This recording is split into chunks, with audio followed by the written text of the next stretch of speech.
Tu dis que tu es chrétien, mais quand as-tu lu la parole de Dieu pour la dernière fois? Hier, la semaine dernière ou le mois dernier? Pourtant, Jésus a déclaré dans le livre de Matthieu 4, verset 4, « L'homme ne vivra pas du pain seulement, mais de toute parole qui sort de la bouche de Dieu. » Alors, si nous nourrissons notre corps, pourquoi souvent négligeons-nous notre esprit? Dans cette vidéo, nous allons voir comment la parole de Dieu est indispensable dans la vie d'un chrétien. Peut-être tu es là aujourd'hui pour la première fois. Permets-moi de te souhaiter la bienvenue sur ma page. Mon nom c'est Kevin Linda.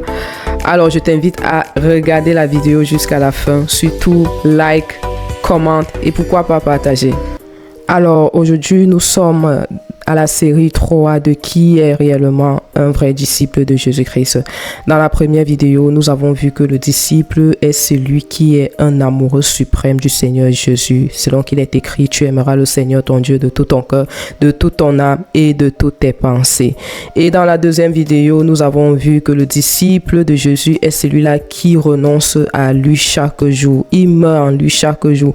Il laisse son ego de côté afin que la volonté de Dieu puisse s'accomplir dans sa vie. Jésus a dit, si quelqu'un ne peut renoncer à lui-même, alors il serait difficile d'être mon disciple. Nous passons à la série 3, qui est la lecture et la méditation de la parole.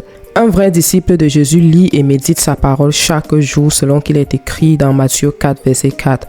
L'homme ne vivra pas du pain seulement, mais de toute parole qui sort de la bouche de Dieu. Dieu est un Dieu d'esprit et nous venons à lui par la nouvelle naissance. Jésus dit à Nicodème dans Jean 3, verset 3. En vérité, je te le dis, si un homme ne naît de nouveau, il ne peut voir le royaume de Dieu.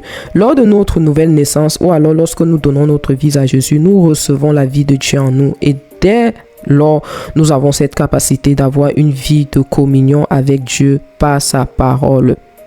De même que nous mangeons chaque jour pour nourrir notre chair ou pour nourrir notre corps, nous lisons la parole de Dieu chaque jour pour nourrir notre relation avec lui. 1, verset 1, il est écrit, au commencement était la parole, et la parole était avec Dieu, et la parole était Dieu. Donc la parole de Dieu, c'est Dieu lui-même. Nous ne pouvons pas connaître Dieu en dehors de sa parole.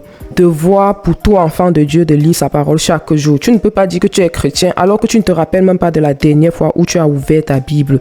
La parole de Dieu nous révèle qui est Dieu. La parole nous révèle sa nature. Et la parole de Dieu nous amène à marcher selon sa volonté. La parole de Dieu nous transforme. La parole de Dieu nous éclaire. Au livre d'Ésaïe 55, verset 8, il est écrit « Car mes pensées ne sont pas vos pensées et vos voix ne sont pas mes voix, dit l'Éternel. » Nous lisons la parole de Dieu pour avoir la pensée de Dieu. Le monde a d'autres systèmes de pensée le monde a d'autres systèmes de pensée qui est totalement contre la pensée de Dieu. Voilà pourquoi lorsque nous donnons notre vie à Jésus, ce qu'il faut faire maintenant, c'est de lire la parole de Dieu chaque jour afin d'être transformé à son image. Étonnant pour moi lorsque je vois quelqu'un par exemple critiquer les choses de Dieu, critiquer la parole de Dieu, critiquer les chrétiens ou juger les hommes de Dieu.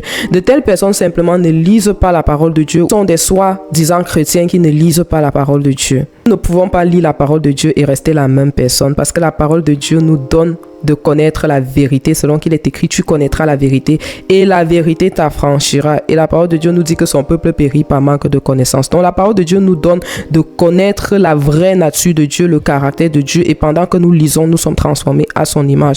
Pour mon cas, par exemple, je croyais peut-être que c'était normal, par exemple, d'avoir du manque de pardon envers ceux qui m'ont blessé ou de détester mon ennemi. Parce que quelqu'un m'a blessé, ça me donne droit, par exemple, d'avoir de l'amertume pour cette personne. Mais lorsque nous lisons la parole de Dieu, il est écrit que tu aimeras ton prochain comme toi-même. Et le Seigneur Jésus nous demande de pardonner à tout le monde, à ceux qui nous ont blessés. Nous sommes appelés à les pardonner. Et cette parole m'a transformé totalement. Aujourd'hui, je suis une nouvelle personne. Il est hors de question, par exemple, que j'ai de l'amertume envers qui que ce soit. Égal l'acte que quelqu'un peut me poser aujourd'hui, de Dieu est en moi, alors j'ai cette capacité de pardonner à tout le monde et d'aimer tout le monde comme moi-même. N'est-ce pas? Aussi, par exemple, je croyais que voilà, je pouvais jongler les heures, par exemple, du travail ou peut-être de fois envoyer un arrêt maladie, même quand je n'étais pas malade. Mais lorsque nous lisons la parole de Dieu, Dieu est contre toute forme de fausseté. Dieu est contre la tricherie. Dieu est contre le mensonge. Lorsque nous lisons cela, sa crainte est établie en nous. Et maintenant, nous commençons à marcher selon son image. Nous ne pouvons pas lire la parole de Dieu et rester les mêmes personnes. La parole de Dieu transforme notre façon de penser, transforme notre caractère, transforme notre image. Et chaque jour, une nouvelle personne sort de nous. Voilà pourquoi il est important en tant que chrétien, en tant que disciple de Jésus, de lire sa parole chaque jour. Alors voyons ce que Dieu dit à Josué concernant sa parole. Dans Josué 1, verset 8, il est écrit que ce livre de la loi ne s'éloigne point de ta bouche. Médite-le jour et nuit pour agir fidèlement selon tout ce qui est écrit, car c'est alors que tu auras du succès dans tes entreprises, c'est alors que tu réussiras. Alors Josué devait lire la parole de Dieu, méditer la parole de Dieu jour et nuit pour connaître la volonté de Dieu, pour réussir dans tout ce qu'il entreprendra. Alors ici, Josué devait remplacer Moïse. Moïse était mort pendant qu'ils étaient en route pour aller à Canaan. Et Josué maintenant était celui qui devait continuer à amener le peuple d'Israël jusqu'à Canaan, la terre promise. Mais avant d'arriver à Canaan, il y avait des territoires à conquérir, il y avait des combats à faire pour arriver à Canaan. Et former un champ de combat, comment tirer les armes et tout, mais cela ne suffisait pas pour amener le peuple de Dieu en Canaan. Il avait besoin de la direction divine, il avait besoin de la stratégie divine, il avait besoin de la sagesse de Dieu. Et cela se trouve dans la parole de Dieu. Pendant que nous lisons la parole de Dieu, nous avons des stratégies divines, nous avons de la sagesse pour mener notre propre vie, que ce soit au niveau de notre travail, de notre vie quotidienne, de gérer nos foyers, d'éduquer nos enfants. Dans tous les domaines de notre vie, nous avons besoin de cette parole. La parole de Dieu nous donne de la sagesse. Ça nous donne des bonnes idées. La parole de Dieu nous amène à mener une vie de succès et connaître la volonté de Dieu pour nous. Josué, pour accomplir sa destinée, devait méditer la parole de Dieu jour et nuit. Et Dieu ne fait acception de personne. Si le Seigneur l'a dit à Josué, alors cette parole est appliquée à moi et à toi. Alors nous ne pouvons pas entrer pleinement dans notre destinée hors de la parole de Dieu. S'il vient de la parole de Dieu. Livre de 2 Timothée 3, verset 16 à 17. Toute écriture est inspirée de Dieu et utile pour enseigner, pour convaincre, pour corriger, pour instruire dans la justice. La parole de Dieu nous instruit, la parole de Dieu nous corrige, la parole de Dieu nous dirige. La parole de Dieu est tout pour nous. Pendant que nous lisons la parole de Dieu, nous n'agissons plus sur moi. Je pense que il est écrit parce que la parole de Dieu va nous éclairer et va nous donner de comprendre la saison où nous sommes, ce que nous devons faire et comment est-ce que nous allons marcher. Et nous voulons connaître Dieu, marcher dans sa volonté et accomplir notre destinée. Nous devons faire de la parole de Dieu notre nourriture quotidienne. Un chrétien qui néglige la parole de Dieu s'affaiblit spirituellement. Lis, la médite et la met en pratique grandit jour après jour à l'image de Christ. De Dieu pour nous, c'est que nous lui ressemblions, c'est que nous marchions à son image, que nous ayons sa vie, sa nature en nous.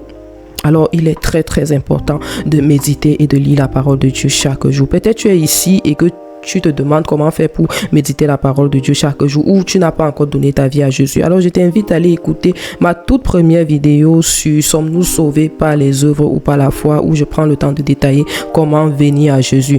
Peut-être tu es là et que voilà, tu crois déjà au Seigneur Jésus, mais c'est un défi pour toi de lire la parole, ou peut-être même quand tu lis la parole, tu ne comprends pas, ou peut-être tu n'arrives pas à lire la parole même une fois la semaine. Alors je vais prier pour toi et la grâce de lire la parole de Dieu va te localiser. Le Seigneur va te donner une soif de lire et de méditer sa parole après cette prière. Alors Seigneur, je veux te dire merci pour la vie de mon frère et ma soeur. Merci Seigneur de ce que tu as permis que mon frère et ma soeur écoutent cette vidéo. Seigneur, je crois que ce n'est pas un hasard, mais que tu veux faire du bien, Seigneur, à mon frère et à ma soeur. Alors que mon frère et ma soeur est connecté au son de ma voix, je prie Seigneur que la grâce maintenant d'avoir soif à ta parole, la grâce de méditer ta parole jour et nuit, Seigneur. Seigneur, je prie que tu déverses, Seigneur, la soif selon qu'il est écrit dans le livre de Josué, de oser, la soif, Seigneur, d'entendre ta parole, Seigneur, qu'à partir d'aujourd'hui, Seigneur, mon frère, ma soeur, reçois, Seigneur, la faim de ta parole, soif, Seigneur, de manger ta parole jour et nuit. Et alors que, Seigneur, ils vont ouvrir la Bible pour lire, tu vas ouvrir leur esprit, Seigneur, afin qu'ils comprennent, Seigneur, ta révélation, que la parole les éclaire, les transforme, Seigneur, et que chaque jour, Seigneur, ô Père, tu vas sortir d'une nouvelle personne, Seigneur, afin qu'ils accomplissent avec succès, Seigneur, le plan que tu as préparé pour eux. Merci, Seigneur, pour la vie de mon frère. Merci pour la vie de ma soeur. Au nom de Jésus. Amen. Amen. Alors, excellente soirée. Tchuss.